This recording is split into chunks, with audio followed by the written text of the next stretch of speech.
देखिए सर, ये एमसीक्यू जो जितने भी सेट हैं प्रीवियस ईयर में, उसमें जो जो एमसीक्यू आए हैं वो थोड़े से जल्दी जल्दी बताएंगे, उसको ध्यान से देखें और इसी में से फंस जाएगा इंशाल्लाह। जैसे पहला क्वेश्चन है, the image formed on an object place at focus of concave mirror is formed. देखिए कह रहे हैं, इसका मतलब बहुत से बच्चे हिंदी नहीं समझ पाते, क्वेश्चन का मतलब नहीं समझ पाते, इसलिए कर नहीं पाते हैं। या तो एक बार समझा दिया जाए तो याद हो जाएगा। क्वेश्चन का मतलब है कि इमेज कहाँ पे बनेगी अगर ऑब्जेक्ट जो है फोकस पे रखा हो कॉनकेव मिरर के। तो आप देख रहे हैं ये कॉनकेव मिरर है जिसमें पीछे वाली पॉलिश होती है और इस तरह से होता है, ये कॉनकेव मिरर कहलाता है, ठीक है। इसमें ये फोकस है, अगर यहाँ पे ऑब्जेक्ट रखा है तो इमेज कहाँ पे बनेगी, इन्फिनिटी पे। देखिए पहला पैरेलल गई, फोकस पे कट करी और पोल से जाके यूँ जाती है ऑब्लिकली, तो कहीं भी मिलेगी नहीं, तो जब नहीं मिलती तो इन्फिनिटी। बस सीधा से याद रखिए, ऑब्जेक्ट अगर ऑब्जेक्ट प्लेस एट फोकस है तो इमेज बनेगी इन्फिनिटी पे, और ऑब्जेक्ट इन्फिनिटी पे है तो इमेज बनेगी फोकस पे। अगर क्वेश्चन आता है ऑब्जेक्ट इज एट इन्फिनिटी तो इमेज कहाँ बनेगी, फोकस पे। और एक और बता दें, अगर ऑब्जेक्ट सेंटर ऑफ कर्वेचर पे है तो इमेज सेंटर ऑफ कर्वेचर पे बनेगी। ये भी क्वेश्चन याद रखिएगा। लैंग्वेज समझ में आ गई। अगर object place at centre of curvature यानी सी, तो इमेज भी सी पे बनेगी, ठीक। अगर कहें object between C and F है, object between C and F है, सेंटर ऑफ कर्वेचर, ये सेंटर ऑफ कर्वेचर है और ये फोकस है। अगर object between C and F है तो इमेज बियॉन्ड सी बनती है, तो इमेज कहाँ बनेगी, बियॉन्ड सी यानी सी के पीछे बनेगी, बियॉन्ड सी। इसका उल्टा, अगर ऑब्जेक्ट बियॉन्ड सी है तो इमेज कहाँ बनेगी, बिटवीन सी एंड एफ। अगर ऑब्जेक्ट बियॉन्ड सी है तो इमेज बनेगी बिटवीन सी एंड एफ, याद रहेगा। अब एक केस और जरा याद रखिए, ऑब्जेक्ट फोकस और पोल के बीच में, between F and P, object F and P के बीच में है तो इमेज कहाँ बनेगी, बिहाइंड द मिरर, यहाँ पे इरेक्ट बनेगी, वर्चुअल बनेगी।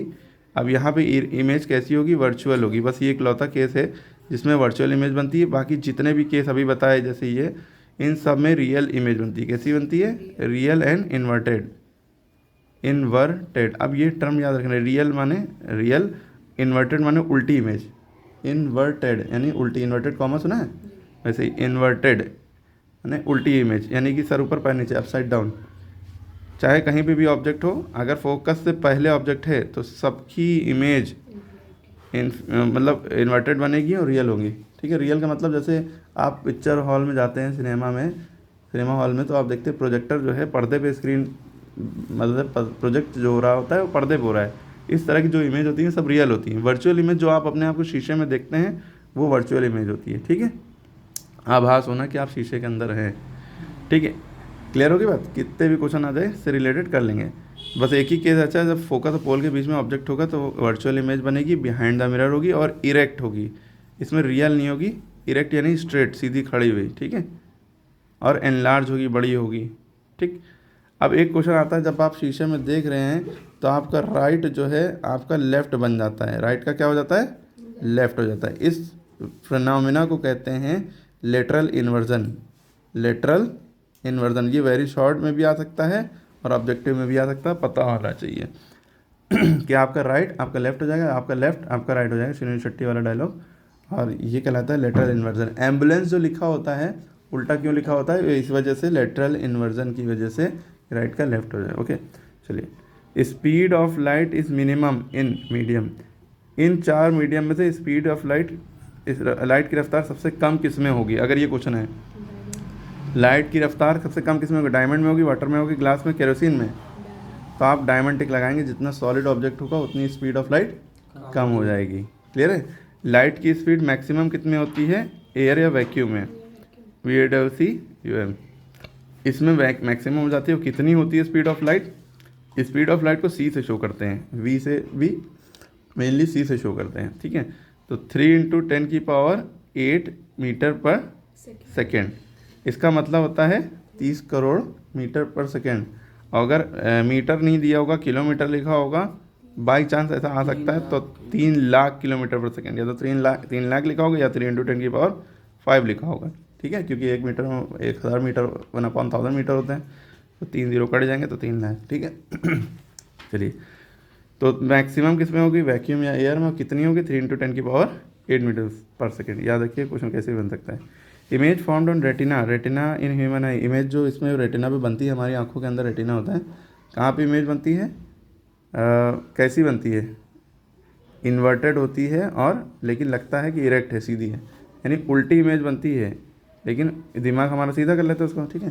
तो इमेज उसमें रेटिना में बनती है, उल्टी बनेगी लेकिन इरेक्ट दिखेगी, ठीक है। यहाँ क्वेश्चन दिया है इरेक्ट बनेगी उल्टी दिखेगी, उल्टी बनेगी सीधी इरेक्ट दिखेगी, सीधी बनेगी उल्टी दिखेगी, नहीं सीधी बनेगी और सीधी दिखेगी, उल्टी बनेगी और उल्टी लगेगी, नहीं उल्टी बनेगी अपसाइड डाउन होगी, सर ऊपर पर नीचे होंगे लेकिन सीधी दिखेगी, ठीक है। तो ये ऑप्शन सही है।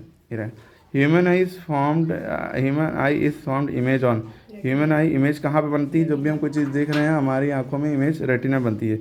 ये सब आंखों के पार्ट हैं, कॉर्निया ट्रांसपेरेंट पार्ट है, पीपल पुतली को कहते हैं जो छोटा सा होता है, ठीक है।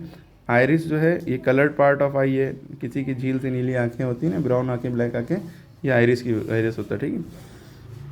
तो अब ये प्यूपिल जो होता है, अब ये जो है छोटा या बड़ा होता रहता है, किसी का बड़ा हो जाता है कि मतलब कब बड़ा होगा, जब आप अंधेरे में होंगे तो इसका साइज़ बड़ा हो जाएगा, ताकि ज़्यादा से ज़्यादा बची कुची लाइट अंदर जाए और हमें अंधेरे में भी थोड़ा थोड़ा दिखाई दे। और ये जब बहुत धूप होगी, बहुत रोशनी होगी, एकदम छोटा हो जाएगा, पॉइंट साइज़ हो जाएगा, ताकि कम से कम लाइट अंदर जाए और आँखें ख़राब ना हो, आँखों के बल्ब जो करोड़ों बल्ब हैं आँखों के अंदर वो ख़राब ना हो, फ्यूज़ ना हो, ठीक है। Clear.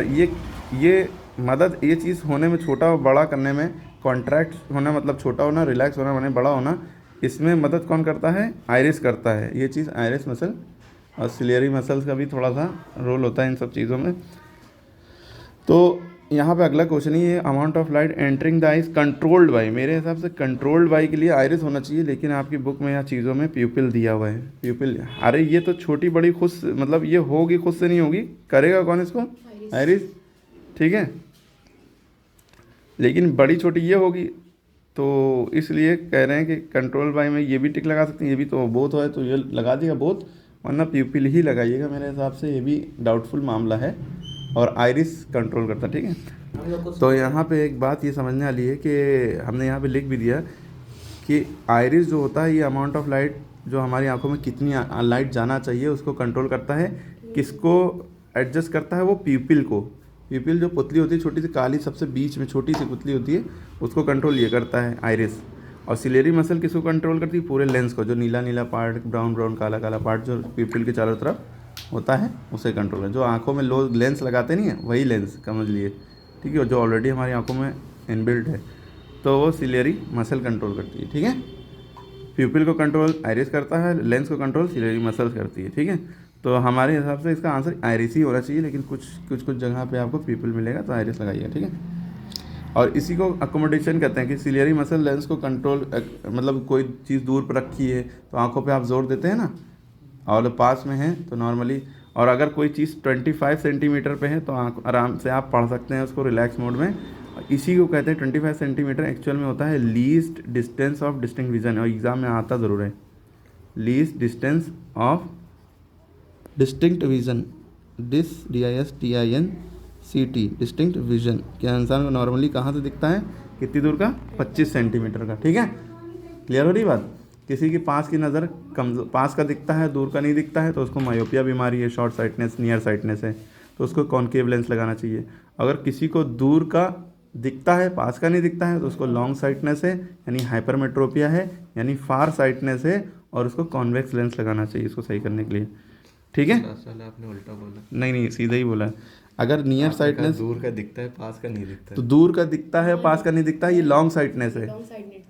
Person can see the distant object clearly but can not see the near by object clearly is called far sightedness या लॉन्ग साइटेडनेस, ठीक है। लॉन्ग साइटनेस, फार साइटनेस, हाइपरमेट्रोपिया, ये तीनों बात एक ही हैं। इसमें दूर का दिखेगा और उसको सही करने के लिए पास का नहीं दिखेगा, तो पास का भी दिखने लगे इसके लिए कॉन्वेक्स लेंस लगाना पड़ेगा। लेकिन short sightedness, myopia, near sightedness, ये तीनों बात एक ही हैं। इसमें पास का दिखेगा, can see near by object clearly but can not see distant object clearly, उसको सही करने के लिए कॉन्केव लेंस लगेगा। और ये लिख लिया 100% पेपर में, वेरी शॉर्ट में, ऑब्जेक्टिव में, कहीं से भी आएगा ज़रूर। क्या देखिए अगला क्वेश्चन आया, the current flow in conductor is due to, current अगर कंडक्टर में फ्लो कर रहा है फ्री इलेक्ट्रॉन की वजह से, प्रोटॉन की वजह से, आयंस की वजह से या न्यूट्रॉन की वजह से, तो फ्री इलेक्ट्रॉन की वजह से, इनको हम कंडक्शन इलेक्ट्रॉन भी कहते हैं। अब करंट किसी कंडक्टर में फ्लो कब करता है, अगर सर्किट क्लोज है। तो एग्जाम में एक क्वेश्चन ये भी आया हुआ है, करंट फ्लो करता है क्लोज्ड सर्किट में, कितने, क्लोज सर्किट में करंट फ्लो करता है। ये भी क्वेश्चन याद रखिएगा, ठीक है। करंट का फॉर्मूला क्या होता है, I is equal to V/R, ठीक है। अगर हम करंट का formula I is equal to Q, भाई Q is equal to IT से अगर हम फॉर्मूला देखें तो I बराबर Q/T, अगर ये ऑप्शन में हो तो Q चार्ज पर टाइम Q/T और I is equal to V/R potential और रेजिस्टेंस की टर्म में, ठीक है। ओम्स लॉ के बिहाफ पे ये है, और करंट का फॉर्मूला चार्ज के बिहाफ पे ये, एक्चुअल फॉर्मूला करंट का ये है, rate of flow of charge पर सेकेंड या per unit time. Rate of flow of charge per unit time is called current, और इसकी यूनिट क्या होती है, एम्पेयर। करंट की यूनिट क्या होती है, AMPERE, एम्पेयर, ठीक है। ये भी आ सकता है, एम्पेयर को A से शो करते हैं, करंट को I से शो करते हैं, ठीक है। Q is equal to IT, ये Q क्या था, चार्ज था इसका, ठीक है। ये क्या था, चार्ज का मामला होता है करंट इनटू टाइम, और Q की अगर यूनिट पूछ ले तो कूलॉम होती है। चार्ज की यूनिट क्या होती है, कूलॉम। ये भी क्वेश्चन आए हुए हैं सब, ठीक। एक क्वेश्चन हम देख रहे हैं, उससे रिलेटेड जो क्वेश्चन आते हैं वो सब हम बता रहे हैं एक ही वीडियो में, ठीक है, सारे MCQ। अच्छा, न्यूट्रॉन जो होते हैं, याद रखिएगा जितने प्रोटॉन होंगे उतना ही एटॉमिक नंबर होगा, उतना ही इलेक्ट्रॉन होंगे। Atomic number equal to number of proton equal to number of electron, ठीक है। जैसे ये एटम है, ये न्यूक्लियस होता है, सेंटर में क्या होता है, न्यूक्लियस जो है इसके अंदर क्या चीज़ें होती हैं, प्रोटॉन और न्यूट्रॉन, ठीक है। न्यूक्लियस के अंदर दो चीज़ें होती हैं, प्रोटॉन और न्यूट्रॉन, और इसके चारों तरफ इलेक्ट्रॉन नाचता है, ये पता है ना। पहले ऑर्बिट में 2 ही होंगे मैक्सिमम, और दूसरे में मैक्सिमम 8, ये जो भी है, ठीक है। 2 8 18 32 का कॉन्सेप्ट चलता है। तो जितने प्रोटॉन हैं उतने ही इलेक्ट्रॉन होंगे, लेकिन न्यूट्रॉन कितने होते हैं, atomic weight minus atomic number. चलिए उतने डिटेल में नहीं जाएंगे। Magnetic field is produce by, अच्छा इसमें एक चीज़, एटम किसने डिस्कवर किया, जॉन डाल्टन ने। इलेक्ट्रॉन किसने डिस्कवर किया, थॉमसन ने, जे थॉमसन, क्योंकि इसके फॉर्मूला है ईट पर नाच। इलेक्ट्रॉन, ई से इलेक्ट्रॉन थॉमसन, पा से प्रोटॉन रुदरफोर्ड, ना से न्यूट्रॉन चैडविक, ठीक है, याद रहेगा। Magnetic field produce by bar magnet electric current both, magnetic field दोनों से होती है, ठीक है। मैग्नेटिक फील्ड प्रोड्यूस दोनों से होती है। उसके बाद देखिए थोड़ा सा केमिस्ट्री का है मामला। When a piece of iron is dropped into copper sulphate solution, copper sulphate solution में एक लोहे का पीस ड्रॉप किया जाए तो आयरन क्या डिस्प्लेस करेगा, iron displaces copper and forms ferrous sulphate. Iron copper को डिस्प्लेस कर देगा और फेरस सल्फेट बना लेगा। दिस रिएक्शन इज कॉल्ड, इस रिएक्शन को क्या कहते हैं। तो याद रखिए जब वर्ड डिस्प्लेस लिखा होगा, डिस्प्लेस माने रिमूव करना, उसकी जगह लेना, हटा देना उसको, सब्सटीट्यूट करना, तो इसीलिए इसका नाम सब्सटीट्यूशन रिएक्शन हो जाता है। डिकम्पोजिशन रिएक्शन का मतलब ब्रेक करना, ठीक है, तोड़ना। एडिशन मतलब जोड़ना, इससे रिलेशन होगा तो एडिशन है। डिसोसिएशन माने भी टूटना है ना। तो the process due to which black layer on silver and green layer on copper is formed, इस प्रोसेस कहते हैं करोजन, ठीक है। What is neutralisation reaction, exam में आता है, ये कमेंट में बताइए, ठीक है। When acid react with base to form salt and water is called neutralization reaction. When acid react with base to form salt and water is called neutralization reaction। इतनी सी है। अब रिएक्शन लिख दिएगा, एसिड जिसमें H+ होता है और base जिसमें OH- होता है, ठीक है। तो थ्योरी तो आपने लिख ली न्यूट्रलाइजेशन रिएक्शन की, शॉर्ट में आ गई है। तो ये एग्जाम्पल में डाली है HCl यानी हाइड्रोक्लोरिक एसिड प्लस NaOH यानी सोडियम हाइड्रोक्साइड। OH जिसमें लगा हो वो बेस होता है, H जिसमें लगा हो शुरू में एसिड होता है। तो HCl यानी acid react with base to form salt, NaCl यानी कि अब ये रिएक्ट होकर प्रोडक्ट जो बना हमारा सॉल्ट, सॉल्ट माने नमक, NaCl माने सोडियम क्लोराइड, इसी को नमक कहते हैं, नमक का फॉर्मूला। और देखिए वाटर बन गया H2O। तो इस तरह की रिएक्शन कहलाता है न्यूट्रलाइजेशन रिएक्शन, ठीक है। लेकिन मतलब हम ऑप्शन में भी वो क्वेश्चन बता रहे हैं जो पेपर में आ चुके हैं। Oxidation reaction, addition of oxygen, removal of hydrogen, ठीक है, और इसमें उल्टा। तो ऑक्सीडेशन रिएक्शन, रिडक्शन रिएक्शन, और इन दोनों का कॉम्बिनेशन भी आता है, तो याद कर लिया। Which of the following acidic salt, KCN, NaSSO4, NaCl, Na2SO4। अब इनके नाम भी याद होना चाहिए।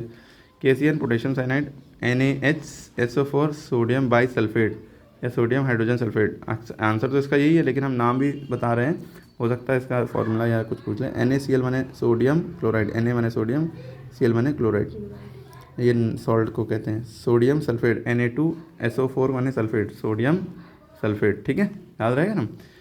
If a metal is found in free state in nature it is called native state. अगर कोई मेटल फ्री स्टेट में पाया जाता है, नेटिव मेटल इसमें से क्या है, बोरॉन, लिथियम, सिलिकॉन और कार्बन। बताइए इसमें से मेटल क्या है।